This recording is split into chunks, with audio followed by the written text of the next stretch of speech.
Olá pessoal, como vocês estão? Sejam bem-vindos ao canal Revelar e vamos direto ao assunto. Eu quero atualizar vocês a respeito de algumas situações novas aparecendo aí na tecnocracia. Depois eu quero falar a respeito de algumas capas da The Economist falando da economia, e de algumas situações que eles estão prevendo.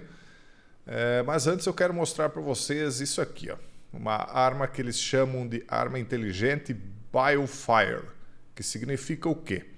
É uma arma como qualquer outra, com o adicional de ela ter um identificador facial.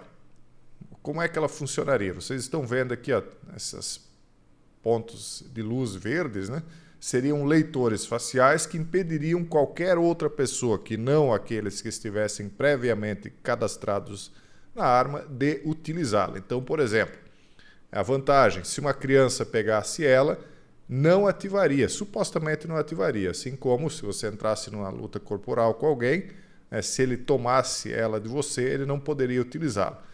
Há controvérsias porque eu já falei para vocês aqui de identificadores faciais que quando pegam o rosto de uma mãe ou de um pai, principalmente da mãe, né, e de um filho, eles às vezes confundem. Por quê? Porque a mulher ela tem um rosto um pouco mais angelical, bem mais, né, do que o homem. O homem, conforme vai ficando mais velho, ele vai ficando com a feição mais dura.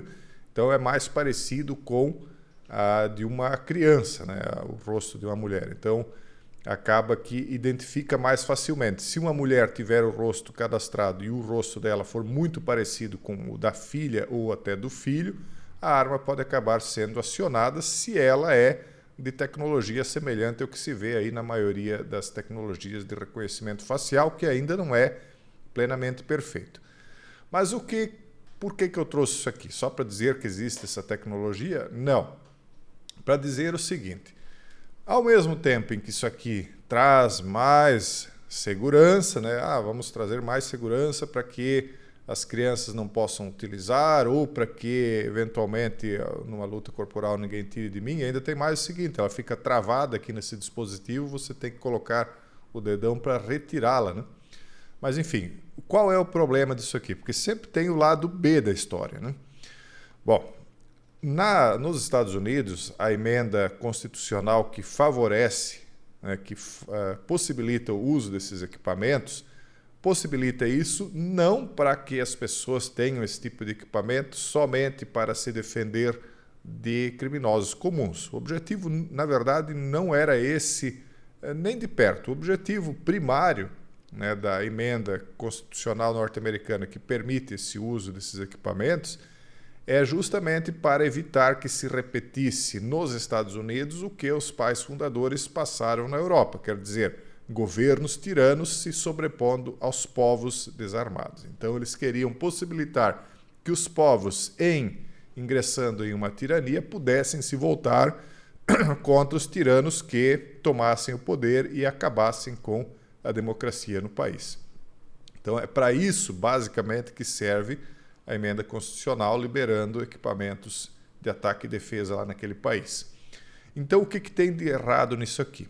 Bom, a partir do momento em que até mesmo as armas acabam se tornando tecnológicas, a partir do momento em que um chip pode possibilitar que ela seja ou não usada, se você estiver com o seu cadastro vinculado a esse equipamento e o governo quiser desativar o seu equipamento, ele vai desativar à distância. Então ela vai se tornar inútil para o combate a tiranos em países como os Estados Unidos, cujo a função precípua dessa liberalização, né, desses equipamentos seja justamente manter o governo na linha.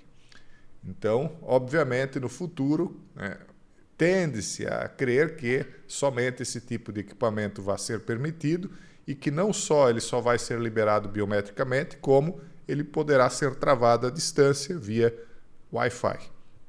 Então, a tendência do futuro para esse tipo de equipamento é esse aí. Pessoal, mais uma vez agradecendo todos que me mandam essas pautas aqui para eu comentar com vocês e até pedindo para que vocês mandem. Eu sei que aqueles que mandam são quase sempre os mesmos, né? Se vocês me mandarem as pautas, eu posso analisá-las. Não quer dizer que eu vou conseguir analisar todas, trazer todas aqui. mas sempre ajuda bastante aquilo que vocês têm, desculpe, têm enviado aqui para mim, tá bom?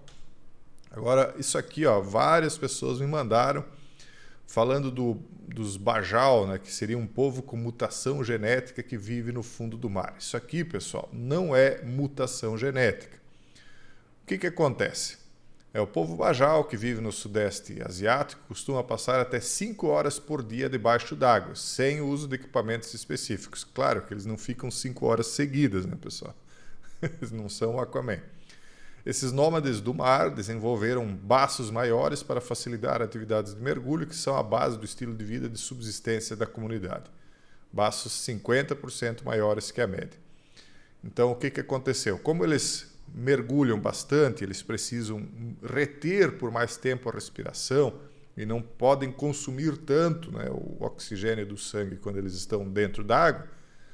E eles fazem mergulhos aqui que podem durar até 10 minutos, chegando a profundidades de até 60 metros. Eles acabaram se adaptando. Então, isso aqui se chama adaptação genética. Não é mutação genética. É igual a história das ervilhas. Lembra que quando a gente estudou sobre a ervilha lisa, a ervilha com rugas, e aí quando misturava as ervilhas, ela dava uma terceira ervilha, ela não causava uma mutação genética. Então isso aqui não é a mesma coisa que você editar geneticamente ou expor a pessoa a algum tipo de situação que altere o DNA dela. Não, é o mesmo DNA humano que pode se adaptar dependendo o clima em que ele vive, dependendo o local.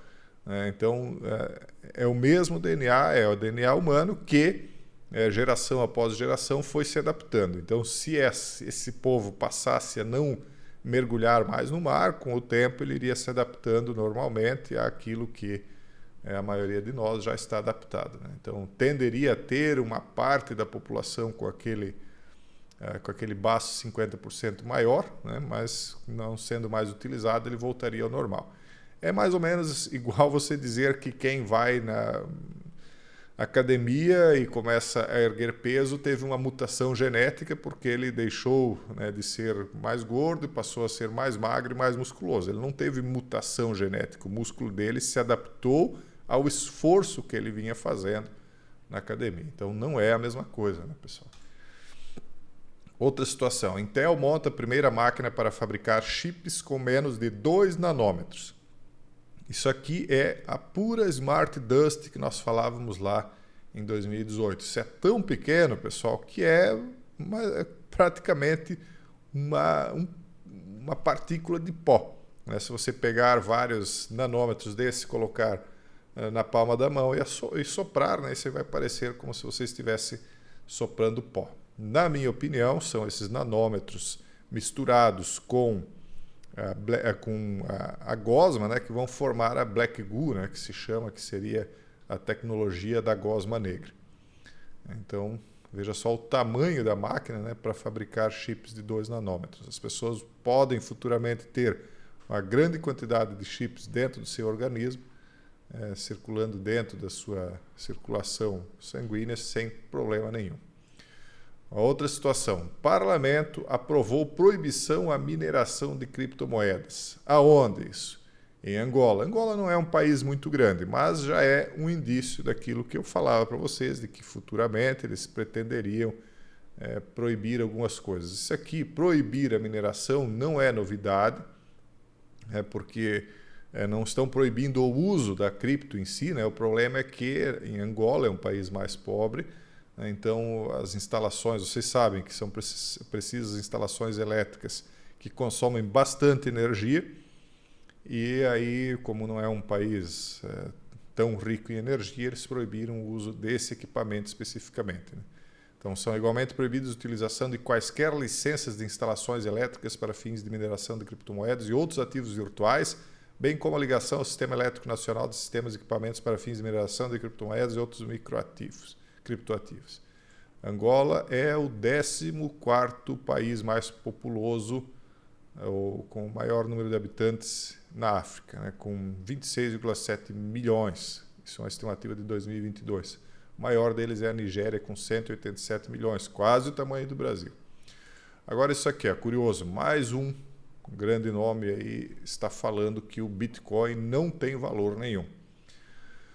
Então, Peter apareceu recentemente no Market Overtime com Over Rennick para uma entrevista. Em sua ampla discussão, Peter fala sobre política monetária, confiabilidade dos dados da inflação e as razões para evitar o Bitcoin. Uma coisa que eu não havia previsto a respeito do Bitcoin e eu tenho observado acontecer é que o Bitcoin tem caído junto com as bolsas, né? Porque supostamente o Bitcoin, quando houvesse uma desconfiança geral, né, nas moedas ou uma desconfiança no sistema de ações, no mercado, enfim, ele, como moeda de proteção, digamos assim, né, ele acabaria tendo de ou manter o valor que estava ou subir. Se ele está caindo, flutuando conforme o mercado, isso já não é de agora, já é de um bom tempo, né, mas a gente tem observado que tem acontecido reiteradamente, mostra que aqueles que entraram nele como uma espécie de reserva de valor estão agora sendo engolidos vagarosamente pelos especuladores, que entram e saem de um ativo conforme o sabor das ondas, né? Uma outra situação aqui, isso aqui eu já tinha falado para vocês a respeito da Apple cancelando o projeto do carro autônomo deles após de 10 bilhões de dólares desperdiçados, né? Então eu só trouxe essa informação aqui porque agora saiu o valor que eles perderam nesse investimento, né? 10 bilhões de dólares. O carro elétrico tem se mostrado um fiasco no mundo inteiro. Tem várias montadoras aí já falando em parar com isso. Agora é isso. Então eles estão falando aí qual é o próximo grande desafio, né? O próximo desastre das casas, né? Nós estamos falando já há um bom tempo para vocês a respeito do problema, acho que mais lá no canal Geopoliticando do que aqui, do problema dos títulos bancários, né, que financiaram a compra de imóveis comerciais, que estão perdendo valor porque as pessoas não usam mais imóveis comerciais. E agora parece que está voltando o problema do subprime, mais uma vez, na valorização das casas. Então, o valor das casas norte-americanas subiu demais, coisa que aconteceu no mundo inteiro, inclusive no Brasil, né? E agora, então, parece que isso está à beira, né, de tomar uma grande correção. Pelo menos é o que a Economist está insinuando. Uma outra situação, bom, antes disso, vamos mostrar isso aqui. Vocês lembram quando há poucos anos atrás eu trouxe para vocês uma capa de uma revista onde mostrava uma pessoa com um cachorrinho daquele Dash House, né, conhecido aqui no Brasil como o linguiça, quando eles então andavam na coleira, uma pessoa carregando ele na coleira e essa pessoa andava sobre o nada, né? Então ela tinha uma ponte do lado esquerdo e do lado direito, só que no meio a ponte já havia caído, só que ela continuava andando porque ela não tinha percebido que a economia havia colapsado. E ela continuava andando e aí a insinuação era, será que essa pessoa vai conseguir atravessar o penhasco sem perceber que a ponte havia caído? Ou ela vai olhar para baixo, perceber que a economia não tem mais sustentabilidade e tudo vai colapsar? Bom, a The Economist lançou a seguinte imagem, né? Lembram o Coyote Coyó lá daquele desenho da Hanna-Barbera, acho que é? Então, ele atravessou, aqui eles estão mostrando ele atravessando o penhasco. Então ele conseguiu correr de um lado para o outro do penhasco como se não houvesse um vão ali no meio. Então eles dizem, a economia da América escapou de um pouso forçado, mas há mais desafios, né? Há mais entraves adiante. Então parece que essa grande impressão de dívida, né, conseguiu livrar a economia americana. Será que é isso mesmo? Será que nós não teremos o tão propalado crash? É isso que eles estão insinuando aqui, né? Mas vamos ver, vamos aguardar aí. Nós temos visto ruídos nas 7 magníficas que eles dizem, né, que são as ações da S&P 500 que seguram o índice, né? Nós temos visto ruídos nela. Por exemplo, na sexta-feira passada a Nvidia caiu só na sexta 10%. Então talvez o crash não tenha sido evitado ainda.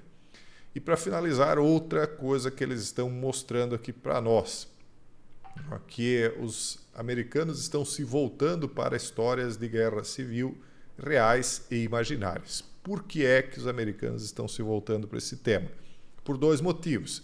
Primeiro, porque a mídia tem oferecido mais filmes, séries e outras informações a respeito da guerra civil.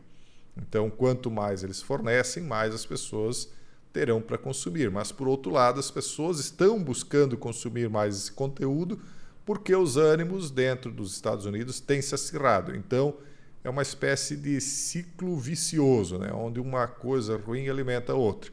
Mas isso, resumidamente, está mostrando o quê? Que tanto a mentalidade do norte-americano quanto aqueles que induzem a mentalidade do público norte-americano estão se voltando para a ideia de atacar, né, o próprio irmão dentro do seu próprio país por conta de divergências políticas. A coisa lá está se acirrando.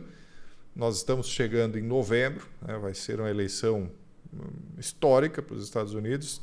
Tudo mostra hoje que Donald Trump está eleito e talvez, né, os donos da mídia, que são naturalmente, como nós já sabemos, majoritariamente de viés liberal e globalista, ou seja, anti-Trump e pró-Biden, talvez eles já estejam acirrando os ânimos, né, para que o povo não se aquete, aqueles que perderem a eleição, e vão para cima, mantendo a tensão nos Estados Unidos. Pessoal, esse é o vídeo de hoje. Vamos continuar acompanhando e atualizando vocês assim que possível. Um forte abraço a todos e até o próximo vídeo, se Deus quiser.